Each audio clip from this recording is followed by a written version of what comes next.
And our first episode features the Monkees visiting a haunted mansion. That was to claim an inheritance from an eccentric millionaire. And featured in the show is the first single release that went to #1 in 1966, The Last Train to Clarksville. Did it music, I think, because I was at an impressionable age where baseball was wearing off and there was nothing else to do. Homer, the first time I saw it, we were at this like crappy motel, you know, this kind of place, and I saw this thing, and I'm like, what is this? I heard it was going to happen, and here it was. We stayed there and watched it. This is Music Television, where our studios are experiencing a temporary infestation of monkeys. And here comes another episode. Another Pleasant Valley Sunday.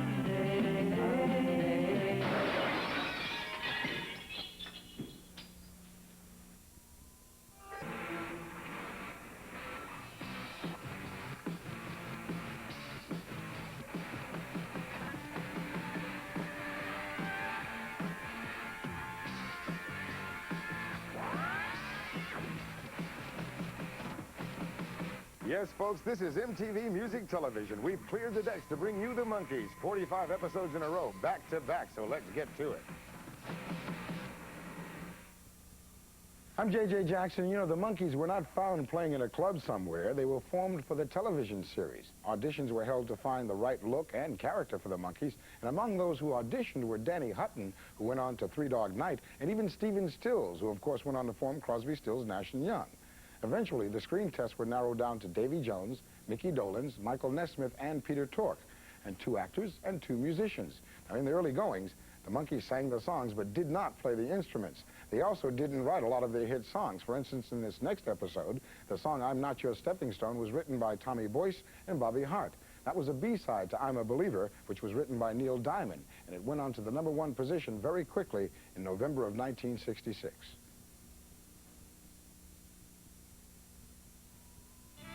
For 10 years, the Monkees had a musical dynasty that dominated the American music scene. They had platinum albums, sold-out concert tours. They were a musical force to be reckoned with. They had Davy Jones, and they're still Peter York, Michael Nesmith, and Mickey Dolenz. Mickey Dolenz, that's right. I love these guys. And they're still going strong on MTV. Boy George to Wham to Spandau, you'll find that those are the records they bought when they were kids. Muscles are loosening up, and you can feel that attention span stretch. Attaway, feel the Monkees burn. Pleasant Valley Sunday continues on MTV. Another Pleasant Valley Sunday.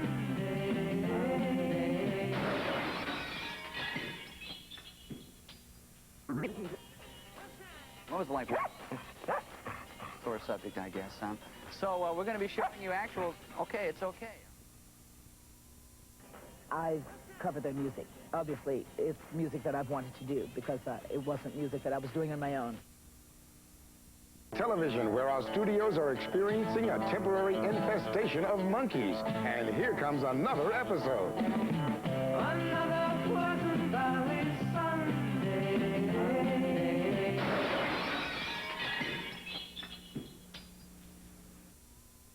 Maine, and it was in the 50s in Maine. The snow was melting around the building.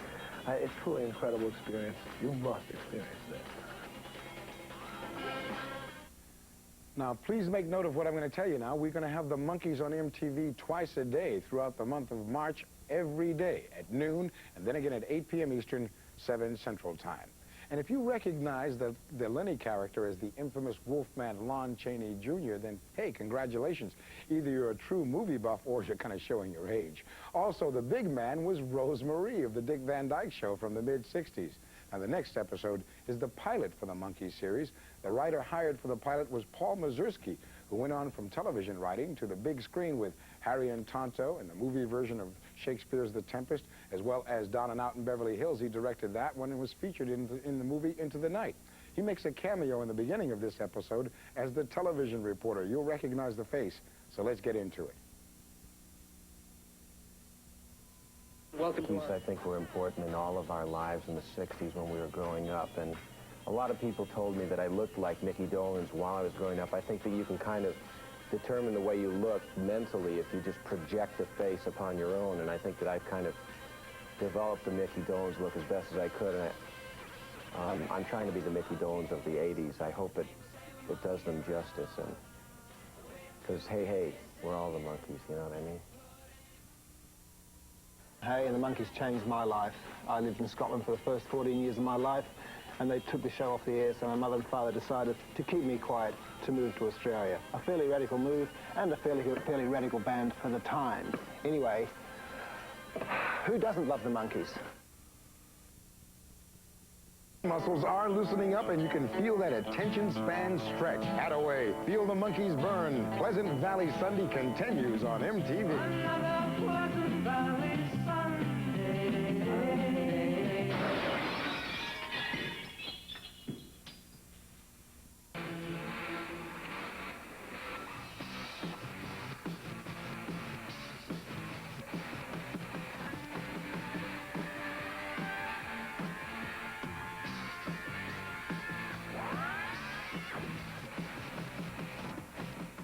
It's the 20th anniversary of the Monkees, and MTV's got them all day long. The 60s are back, starting right now. I'm Nina Blackwood here on MTV, and as you may have noticed, we're not going to be playing any videos all day long. We blew out our regular programming for Monkees. We're in the middle of Monkey Mania weekend. And as JJ mentioned earlier, the Monkees didn't play their instruments for the television series, and they didn't write the songs either. Only one member, Mike Nesmith, contributed material for the Monkees. Many of the writers who did pen the songs are popular today with their own music. Names like Neil Sedaka, Carole King, Carol Bayer Sager, and Neil Diamond, who wrote I'm a Believer. That went to #1 for the Monkees in 1966, and as a matter of fact, it appeared on their second album, More of the Monkees. Now, I'm a Believer is featured in the next 2 episodes that we have lined up as we continue with our Pleasant Valley Sunday, 22.5 hours of the Monkees. Only makes me stronger. Remember that as 22.5 hours of Pleasant Valley Sunday continues on MTV. Another Pleasant Valley Sunday.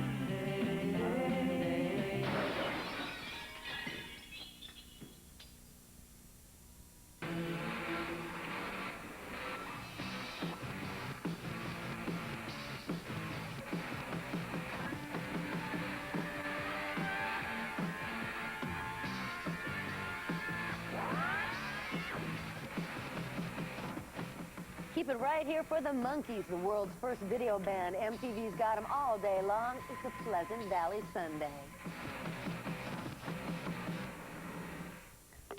All right, and the Monkees are celebrating the 20th anniversary, and we are doing that around here at MTV with 22.5 hours of Monkey Mania. Now, I'm a Believer was the song that was featured in the last episode that we saw, and it was on the album More of the Monkees, which was their best-selling album, making it to the #1 spot in 1967. As a matter of fact, the first 2 Monkees albums held the #1 and 2 positions in 1967 for several weeks. There was only one other band that accomplished that, and that was a band that the Monkees were criticized for copying, and it was the Beatles. Mike Nesmith, Mickey Dolenz, Peter Tork, and Davy Jones were becoming household names. It was Monkey Mania. Even a British rocker over in England changed his name from David Jones to David Bowie to avoid confusion.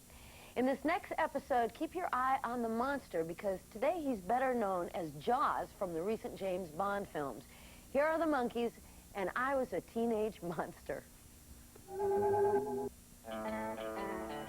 The Monkees, the world's first video band, back to back to back, all day on MTV. Another Pleasant Valley Sunday.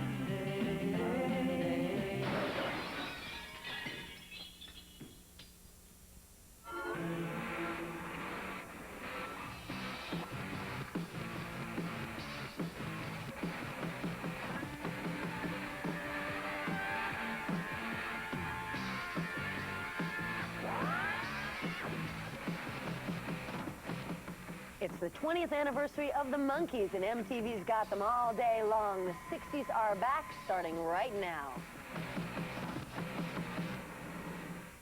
Now, you could say that the Monkees were the very first video band. However, the Monkees were not a professional band before they were TV stars.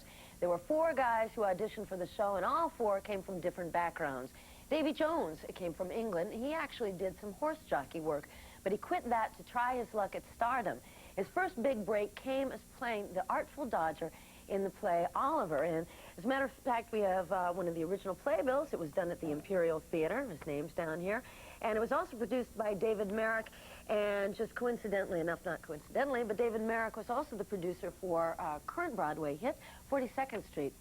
Now, it was Davy's stage performing that brought him over to the States and eventually to the Monkees. Mickey Dolenz had his first acting job at the age of 10 in a 50s kids show. While he was attending college, he got involved with music in a band called the Missing Links and then formed his own band called Mickey and the One-Nighters. The band, however, was not too successful, but it did help pave the way musically for him and his role as a monkey. I'll have Mike Nesmith and Peter Tork the next time up, but right now, let's continue on with our Pleasant Valley Sunday. Nietzsche said, "That which does not kill me only makes me stronger." Remember that as 22.5 hours of Pleasant Valley Sunday continues on MTV. Another Pleasant Valley Sunday.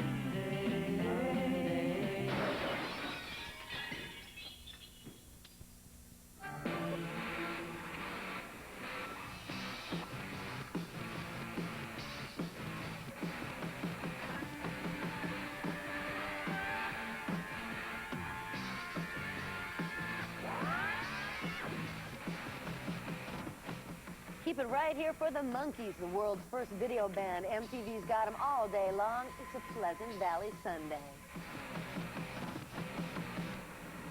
Now, in case you're not getting your fill of the Monkees, we're going to be showing them 5 days a week, starting in March. It'll happen at noon and 8 p.m. Eastern every single day, an episode of the Monkees. Now, the two true musicians in the Monkees were Michael Nesmith and Peter Tork. Peter started his musical training at the age of 9 and entered college to concentrate on his skills. But he dropped out, and he found his way to the folk scene in Greenwich Village, New York. From there, he ventured out to the West Coast, where he met his good friend, Stephen Stills.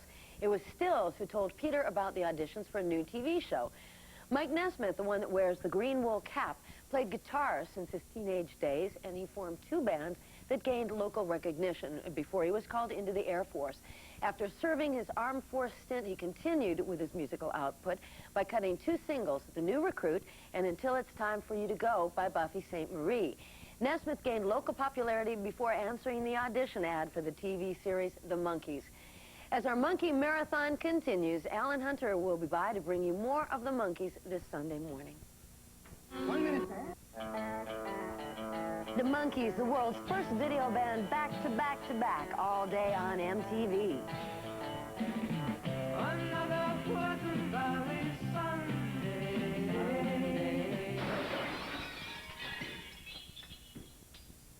Well, here we are in the middle of Pleasant Valley Sunday with the Monkees. We started at midnight last night, which means we got better than 15.5 hours to go with Mickey and Davy and Peter and Mike, who, of course, wears the green cap. We got a bunch of these little dolls around that I'll be showing you throughout my shift today. Pleasant Valley Sunday, the Monkees' fourth consecutive million-selling single, made it to the number 3 position back in 1967. In the number 2 slot was The Doors with Light My Fire, and number uno, The Beatles with All You Need Is Love. Pleasant Valley Sunday was off their 4th LP, Pisces, Aquarius, Capricorn, and Jones Limited.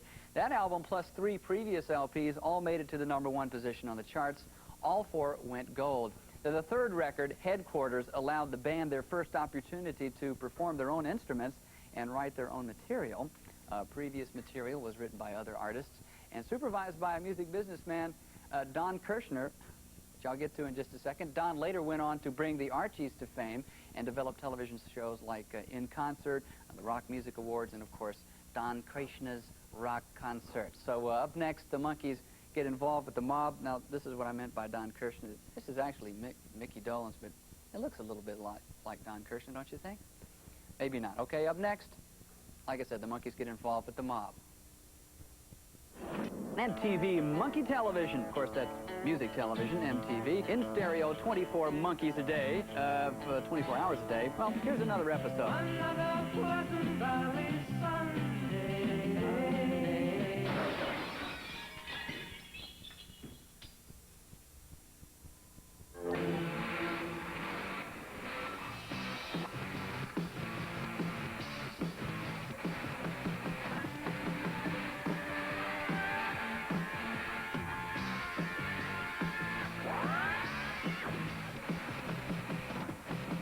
Yes, folks, this is MTV Music Television. We've cleared the decks to bring you the Monkees, 45 episodes in a row, back to back to back. So let's get to it. Hey, we're the Monkees. We are in the midst, of course, of 22 and a half hours of the Monkees. We got a little bit more than 14 and a half to go. We started at midnight last night.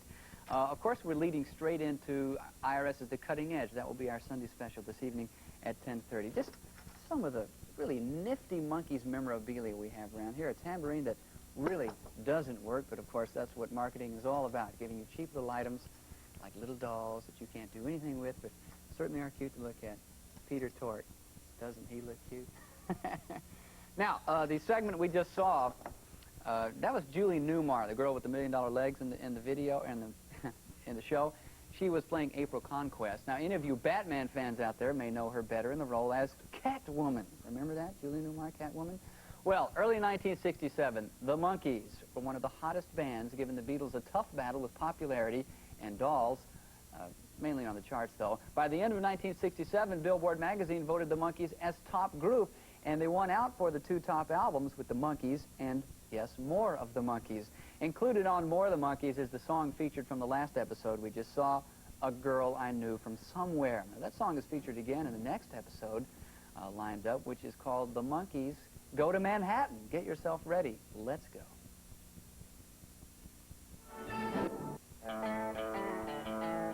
Today's 45 consecutive episodes of The Monkees are brought to you by MTV Music Television. Stick around for more. Another Pleasant Valley Sunday.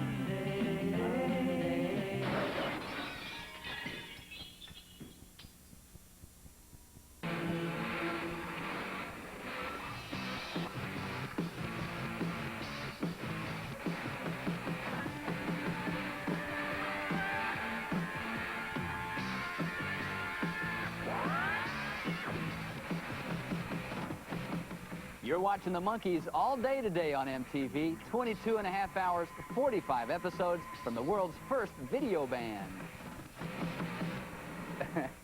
Well, here we are in the midst of our Marathon Monkees weekend. I do hope you're enjoying yourselves. And don't despair if you're just coming in, if you're just waking up. We've got, 13 or so more hours to go, right up until 10:30 p.m. Eastern Time tonight. Now, for you original Monkees fans out there today, that last episode had one of the hottest male heartthrobs of the 60s and early 70s. Of course, I'm talking about Bobby Sherman, who went on to record records and star in the television series Here Comes the Brides. Well, now, about the Monkees, there was major controversy about if the Monkees played their own instruments. In fact, for their first 2 albums, they did not. So to squash those rumors, it was time to mold the 4 into professional musicians and send them on a tour. Well, their first live concert took place in Honolulu, Hawaii. They performed to a crowd that didn't stop screaming, and they were successful, to say the least. And to give you a look at just what a Monkee concert was like, our next episode follows the Monkees on the road. And at the end, Mike Nesbitt thanks one particular group that helped them get the start they needed. Okay, so that's the next episode. Before we get into it, though, I do want to remind you that we're going to have the Monkees on MTV twice a day through March, every day at noon and 8 p.m. Eastern Time. That'll be 7 Central. One more thing before we get into it.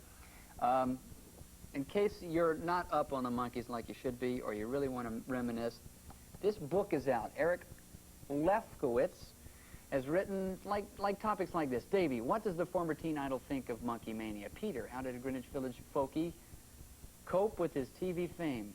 This is great stuff. Mickey, how did Circus Boy grow up to be a monkey? More on that in this book. Check it out if you want to. So let's get into the next episode. Let's don't wait. MTV Monkey Television. Of course, that's music television, MTV. In stereo, 24 Monkees a day, 24 hours a day. Well, here's another episode. Another Pleasant Valley Sunday.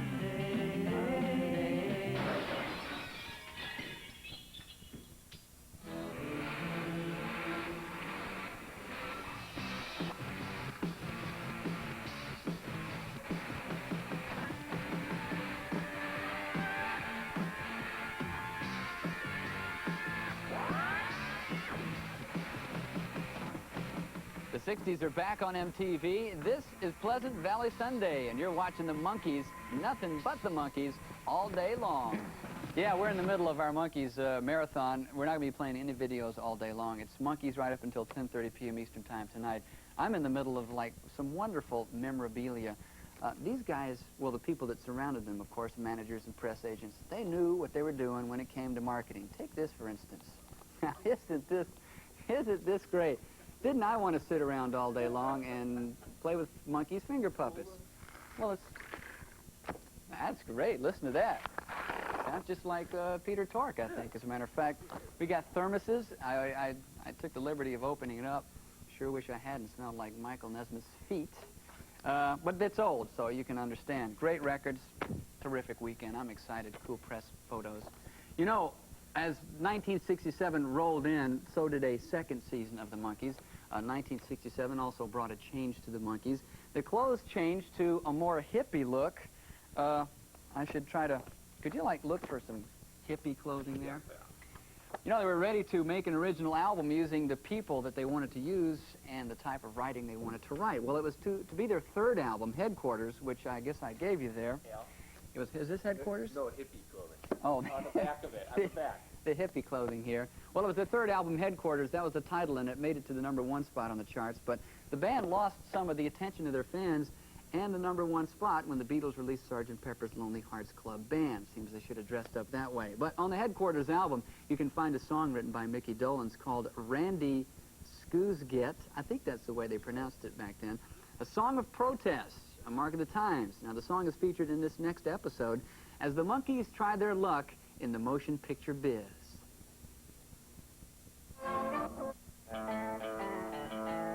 Today's 45 consecutive episodes of the Monkees are brought to you by MTV Music Television. Stick around for more. Another Pleasant Valley Sunday.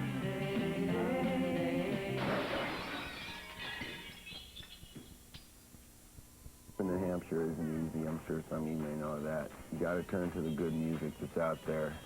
We mostly followed, like, the Beatles, the Rolling Stones, Yngwie Malmsteen. And we're finally able to admit it to people, the Monkees. #1.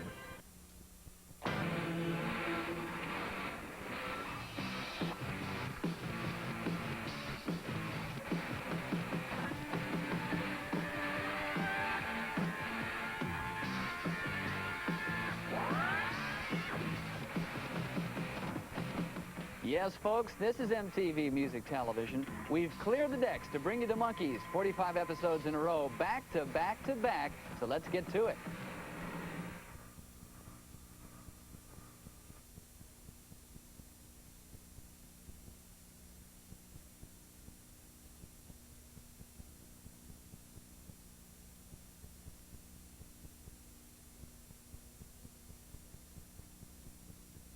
Until 10:30 tonight. It's a great day. We're calling it Pleasant Valley Sunday.